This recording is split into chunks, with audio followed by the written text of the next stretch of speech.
Hello সবাইকে, আজকের ব্লগে আমি তোমাদের সাথে শেয়ার করব আমার ব্রাইডাল মেকআপ মাস্টার ক্লাসের কিছু মুহূর্ত। আর আমার ক্লাস কিন্তু অলমোস্ট শেষের পথেই চলছে। নতুন ক্লাস খুব তাড়াতাড়ি শুরু হবে, তো যারা যারা আমার ক্লাস জয়েন করতে চাইছো তাহলে অবশ্যই স্ক্রিনে দেওয়া নাম্বারে যোগাযোগ করতে পারো, কল বা হোয়াটসঅ্যাপ করতে পারো, তোমাদেরকে সমস্ত ডিটেলস কিন্তু দিয়ে দেওয়া হবে। আচ্ছা, এখানে আমি আমার স্টুডেন্টদের যা যা প্রবলেম ছিল সেগুলো সলভ করে দেওয়ার চেষ্টা করছি। একজন স্টুডেন্ট যখন শিখতে আসে তার মনে অনেক ধরনের কোয়েশ্চেন থাকে যে শিখতে পারবে কি না, বুঝতে পারবে কি না, এগুলো তো থাকেই। বাট স্টার্টিংয়ে তারা মেকআপের বিষয়ে এত কিছু জানে না বলে তাদের অনেক কোয়েশ্চেন আরও থেকে যায়। তো সেটা কিন্তু প্র্যাকটিস করার পর ক্লাস চলাকালীনই কিন্তু তাদের কোয়েশ্চেনগুলো আসে। তার কারণ তারা মেকআপটা একটু একটু বোঝা বা শেখা শুরু করে, সেই ক্ষেত্রে অনেক ধরনের কোয়েশ্চেন তাদের মনে আসে। তো সেগুলি আমি এখানে বসে বসে ওদেরকে সলভ করে দেওয়ার চেষ্টা করছি, যে কোথায় ওদের ভুল হচ্ছে, কোথায় ওদের ঠিক করতে হবে, কি কি প্রবলেম হচ্ছে সেগুলো আমাকে বলছিল আর আমি সলভ করে দেওয়ার চেষ্টা করছিলাম। দেখো, মেকআপটা জাস্ট কিন্তু শিখলেই হবে না বা বুঝলেই হবে না যে তোমার কি প্রবলেম বা তুমি কেন বুঝতে পারছো না। তার সাথে সাথে কিন্তু প্র্যাকটিসটা ভীষণভাবে ইম্পর্টেন্ট, কারণ আমরাও কিন্তু এখনও প্র্যাকটিস করছি এবং করে যাচ্ছি।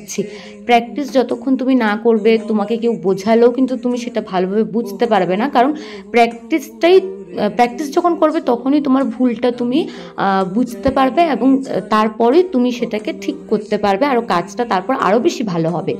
তো যাই হোক, যা যা প্রবলেম ছিল সেগুলো আমি সলভ করে দিয়ে তারপরে আমরা হেয়ারস্টাইল ক্লাস শুরু করি। আচ্ছা, হেয়ারস্টাইল করতে হলে কিন্তু বেসিক কিছু টুলসের নলেজ এবং হেয়ারটাকে কীভাবে তুমি প্রিপেয়ার করবে হেয়ারস্টাইলের আগে, এগুলো কিন্তু অনেক ম্যাটার করে। দেন সেকশন কীভাবে করতে হবে, হেয়ারটাকে সেকশন করা, দেন পুলিং কীভাবে করতে হয়, তারপর টুইস্টিং কীভাবে করতে হয়, এগুলো অনেক কিছু আছে শেখার। তো এক এক করে আমি ওদেরকে বোঝাচ্ছিলাম এবং শেখাচ্ছিলাম যে কিভাবে কি করতে হয় এবং কিভাবে হেয়ারটাকে ধরতে হবে, ব্যাককম কিভাবে করতে হবে, এগুলো অনেক কিছু আছে শেখার বুঝার। একদিনে তো সমস্ত কিছু হয় না, সবটাই কিন্তু প্র্যাকটিসের উপর। হ্যাঁ, নলেজগুলোও কিন্তু আমরা দিতে পারি, প্র্যাকটিসটাও আমরা শেখাই, বাট তারপর তোমরা যতটা প্র্যাকটিস করবে, নিজে যতটা শেখার চাহিদা থাকবে, নিজে যতটা সময় এবং ভালোবাসা দিবে কাজটাকে, ততই বেশি কিন্তু কাজটা সুন্দর হয়। আচ্ছা, যাই হোক, তারপর আমি ওদেরকে দেখাচ্ছিলাম যে ব্যাককম কিভাবে করতে হবে, কিভাবে প্রেশার দিতে হবে, কিভাবে ব্যাককমটা করবে, পাফটা কিভাবে ক্রিয়েট করবে, বিকজ পাফটা ভীষণ ইম্পর্টেন্ট শেখা, অনেকে পারে না। তার জন্য আমি সেটাই আগে শেখাচ্ছিলাম যে কিভাবে তোমরা করবে। দেন ওরা প্র্যাকটিস করছিল, প্র্যাকটিস করার পর আমার একটা পার্টি মেকআপের বুকিং ছিল। দেন ক্লায়েন্ট চলে আসার পর এখানে আমি মেকআপ শুরু করে দিয়েছি এবং ভীষণ সফট অ্যান্ড সাটল একটা লুক ক্রিয়েট করেছি।